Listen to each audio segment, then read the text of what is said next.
Welcome back my YouTube channel. আমার YouTube চ্যানেলে আপনাদের জানাই অনেক অনেক শুভেচ্ছা ও সাদর আমন্ত্রণ। তো আমি হৃদয়, আপনারা কেমন আছেন? আমি তো ভালোই আছি। শরীরে একটু হালকা জ্বর, ঠিক আছে, আর প্রচণ্ড কাশি।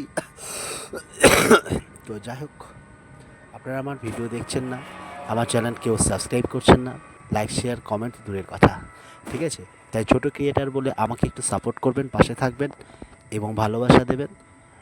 জীবনে এগিয়ে যাওয়ার জন্য আপনাদের ভালোবাসা অত্যন্ত দরকার। তো সকালে টোটো নিয়ে আমি বাড়ির থেকে বেরোলাম ওষুধ নেওয়ার জন্য। তো ওষুধ টষুধ নিয়ে, কারণ বাড়িতে তিনজন মেম্বার, তিনজনের প্রচণ্ড জ্বর। তো মা বাবা আমি সবাই মিলে কামারপাড়ার উদ্দেশ্যে যাচ্ছি, কারণ ওখানে একটা স্বাস্থ্যকেন্দ্র আছে, সেখানে সরকার থেকে বিনামূল্যে ওষুধ দেয়, সেই পরিষেবা নেবার জন্য আমরা এবং কামারপাড়ার উদ্দেশ্যে গেলাম। তারপর বাবা মাকে নামিয়ে একটু ভাড়ার চেষ্টা করব, আর ভাড়া নিয়ে এই যে দূর থেকে দেখাচ্ছি আমাদের বাবুঘাট স্টেশনে ভাড়া নিয়ে এসে আমার স্টেশনের ভিউটা। Thank you watching for my YouTube channel. আমার চ্যানেলটা একটু সাবস্ক্রাইব করবেন প্লিজ। ধন্যবাদ, অনেক অনেক অনেক ভালোবাসা রইল আপনাদের জন্য।